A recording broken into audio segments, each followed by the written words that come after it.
Film की शुरुआत होती है और हमें दिखाया जाता है कि एक डिटेक्टिव जिसका नाम डिटेक्टिव होलोवे होता है, वो एक फेमस फिल्म स्टार के गायब होने के केस को इन्वेस्टिगेट करने के लिए घर पर आया होता है। चाबी न होने के कारण वो पहुंचता है सर्जन मार्टिन के पास।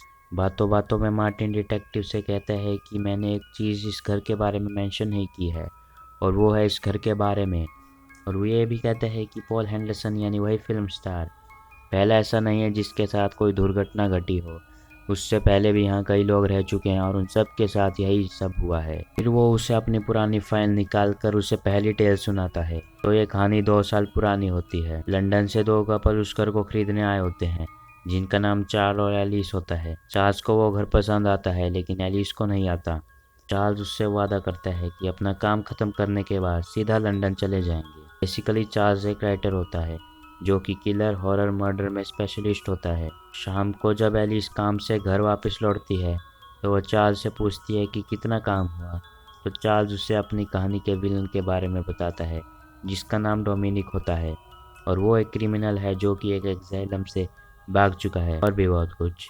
खैर, सुबह एलिस चार्ल्स से कहती है कि कहानी कैसी चल रही है। तब चार्ल्स बताता है कि उसने आधी कहानी कंप्लीट कर ली है और वो अब डोमिनिक यानी उसी कहानी के विलन की किरदार में इतना घुस चुका है कि वो खुद को ही डोमिनिक समझने लगा है। एलिस ये सब सुनकर डर जाती है लेकिन चार्ल्स कहता है कि वो बस मजाक कर रहा था। खैर, लेकिन इसके बाद चार्ल्स को रात के समय डोमिनिक असल में दिखने लगा, लेकिन चार्ल्स इसे वहम समझकर टाल देता है। सुबह चार्ल्स एलिस को सारी बात बता देता है कि उसे डोमिनिक असल में दिखाई देने लगा है। एलिस उससे कहती है कि तुम ज्यादा काम करने की वजह से थक गए हो, इसलिए तुम्हें ऐसे वहम हो रहे हैं, और वो उसे कहती है कि वो उसे एक साइकियाट्रिस्ट के पास ले जाएगी। चार्ल्स मान जाता है और शाम को चार्ल्स एलिस से कहता है कि वो ठीक कह रही थी, यह सब साइकियाट्रिस्ट से बचने का बहाना था। है। फिर एलिस उसके लिए हॉट ड्रिंक्स बनाने किचन में चली जाती है और वो देखता है कि एलिस को डोमिनिक मार रहा था। जब वो किचन पहुंचता है तो शॉकिंगली एलिस उसे दूर रहने के लिए कहती है, और जब चार्ल्स उससे पूछता है कि डोमिनिक कहाँ है तो एलिस उससे कहती है कि डोमिनिक नहीं, वही उसे मारने की कोशिश कर रहा था। चार्ल्स ये सुनकर परेशान हो जाता है और अगले दिन वो साइकियाट्रिस्ट के पास चला जाता है, तो उसे समझाता है कि वो उसकी कहानी के किरदार में इतना खो गया है कि वो उसे असली मानने लगा है। जब ये दोनों बातें कर रहे होते हैं कि तब यहाँ पे आ जाता है एक मेहमान और वो उस साइकियाट्रिस्ट और चार्ल्स को मार देता है।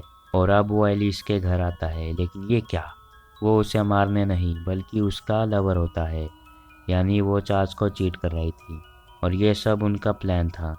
और वो अभी बातें कर ही रहे होते हैं कि तभी उसे फ़ोन आ जाता है यानी एलिस को, और वो फ़ोन होता है पुलिस का, जो कि उसे बताते हैं कि उसके हस्बैंड यानी चार्ल्स और उस साइकियाट्रिस्ट का मर्डर कर दिया गया है। ये सुनकर एलिस को झटका लगता है क्योंकि उनके प्लान में चार्ल्स को मारना नहीं बल्कि उसे पागल साबित करने का था।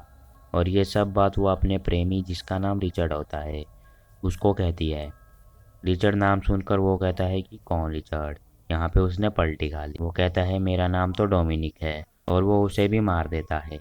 और इसी के साथ ये फर्स्ट टेल यहीं पे ख़त्म हो जाती है। फिर सर्जन मार्टिन उससे कहता है कि अब तो आपको यकीन हो गया कि वो घर कुछ गड़बड़ है।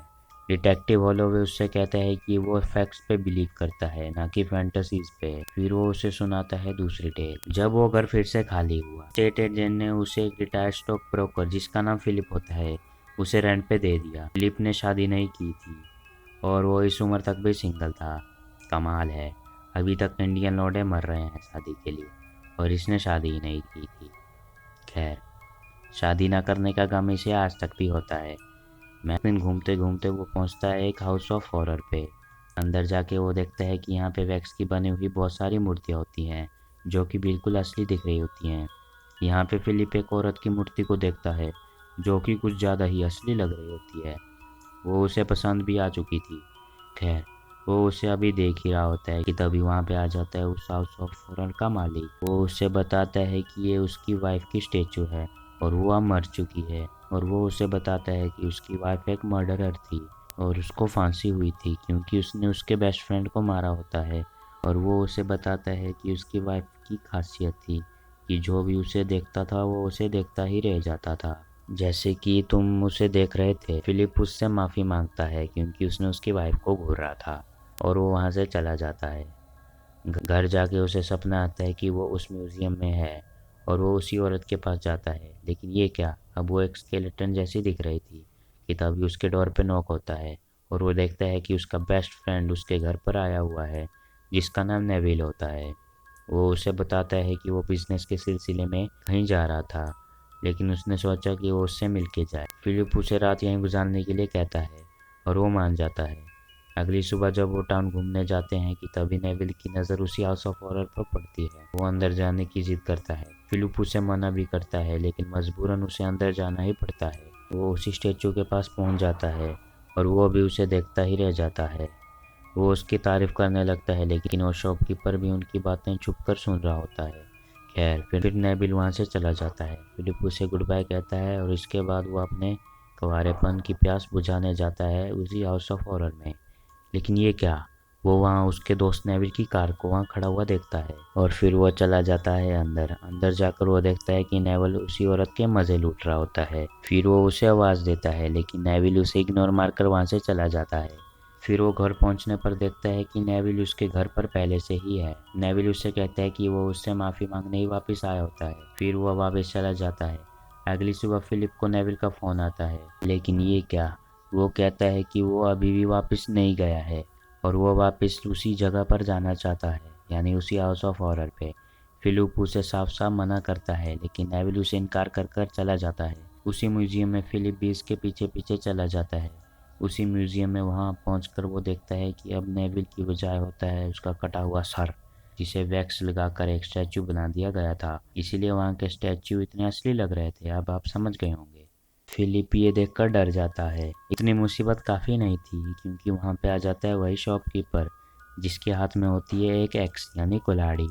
और अब बारी थी फिलिप की, और वो उसे ये बताता है कि उसकी वाइफ को और किसी ने नहीं बल्कि उसी ने मारा था, क्योंकि वो उसे उसके बेस्ट फ्रेंड के साथ चीट कर रही होती थी और उसने उसे मारने के बाद उसकी डेड बॉडी को स्टैचू बना दिया। लेकिन मरने के बाद भी लोग उसकी खूबसूरती से खींचे चले आते थे, इसीलिए जो भी उसकी वाइफ को देखता वो उसे मार देता और उन्हें भी जिंदा स्टैचू बना देता था। और फिर वो फिलिप को भी मार देता है और इसी के साथ ही क्रीपी टेल यहीं पे ख़त्म हो जाती है। फिर डिटेक्टिव उसी एजेंट के पास जाता है जो उस घर को लोगों को रेंट पे दे रहा होता है। वो कहता है कि मैंने उन सब लोगों को वार्न किया था कि उस घर में जाना ठीक नहीं। फिर वो उसे बताता है उसी फिल्म स्टार की टेल जिसका नाम होता है पॉल एंडरसन। डिटेक्टिव भी उसी के केस के लिए यहाँ आया होता है। खैर वो उसे भी समझाता है कि ये घर कुछ ठीक नहीं है, लेकिन पॉल उसे मजाक समझकर टाल देता है। वो लोग इस घर में एक वैम्पायर मूवी की शूटिंग कर रहे होते हैं। यहाँ पे हम जान पाते हैं कि फिलिप एक बहुत ही घमंडी किस्म का इंसान होता है जो कि हमेशा अपनी मनमानी करता रहता है। पॉल का रोल इस मूवी में एक वैम्पायर का होता है, लेकिन उसे उनकी कॉस्ट्यूम बिल्कुल पसंद नहीं आती। जब वो अपने ड्रेसिंग रूम में होता है तो उसे एक कार्ड मिलता है जो कि एक कॉस्ट्यूम शॉप का होता है। वो उस जगह पर चला जाता है जहाँ वहाँ उसे मिलता है बहुत ही क्रीपी शॉपकीपर। एंडरसन उससे पूछता है कि क्या उसके पास क्लॉक है। क्लॉक वही होता है जो कि सुपर हीरोज अपने पीछे बांध कर उड़ते हैं। फिर ये सुनकर वो आदमी हो जाता है खुश, जिसका रीज़न आप आगे जान पाओगे, और वो खुशी खुशी क्लॉक दे देता है पॉल को। खैर अगले दिन जब वो अपनी शूटिंग कर रहा होता है उसी क्लॉक के साथ, तब ना जाने उससे क्या हो जाता है, वो एक वैम्पायर की तरह रिएक्ट करने लगा होता है। वो उसकी जीएफ को काट लेता है। पॉल इससे परेशान होकर अपने घर आ जाता है और घर आकर वो वैम्पायर पे और रिसर्च करने लग जाता है, जिससे उसे पता लगता है कि वो क्लॉक जो वो लाया है वो एक असली वैम्पायर का है। और इससे वो जान पाता है कि जो भी उस क्लॉक को पहनता है वो हमेशा हमेशा के लिए एक वैम्पायर बन जाता है। खैर फिर वो अगले दिन अपनी उसी जीएफ जिससे उसने काटा होता है उससे माफ़ी मांगने के लिए उसे अपने घर पर बुलाता है। पॉल उसे वहाँ उस क्लॉक के बारे में बताता है और वो उससे कहती है कि उसे पॉल से ऐसी उम्मीद नहीं थी कि वो इन झूठी अफवाहों को मान रहा है। वो उसे इंसिस्ट करते हैं उस क्लॉक को पहनने के लिए। पॉल कहता है कि नहीं, अभी 12 बज रहे हैं और ये भूतों का वक्त है। लेकिन अंत में वो हार मानकर उसे पहन ही लेता है। लेकिन 12 बजने के बाद भी वो वैम्पायर नहीं बन पाता। वो खुद पर हंसकर उस क्लॉक को उतारता ही है कि वो देखता है कि ये उसका क्लॉक नहीं है, बल्कि उसका असली क्लॉक होता है उसकी जीएफ के पास। और अब मरने की बारी थी पॉल की और वो उसे मार देती है। और इसी के साथ ये टेल भी यहीं पे ख़त्म हो जाती है। डिटेक्टिव उस आदमी से कहता है कि क्या मजाक कर रहे हो, कब से ये बेकार कहानियाँ मुझे तुम सब सुना रहे हो। फिर वो उससे घर की चाबियाँ मांगता है। केयरटेकर उससे कहता भी है कि उसे वहाँ अकेले नहीं जाना चाहिए, लेकिन वो वहाँ से चला जाता है। लेकिन वहाँ पे उसका इंतज़ार कर रहा होता है एक मेहमान, जिसका नाम होता है पॉल, जो कि अब एक वेम्पायर बन चुका था और वो उस डिटेक्टिव को भी मार देता है। तो इसी के साथ ये मूवी हो जाती है यहीं पे ख़त्म। तो मुझे होप है कि आपको हमारी वीडियो पसंद आई होगी। अगर पसंद आई है तो हमारे चैनल को सब्सक्राइब, लाइक और शेयर कर दें।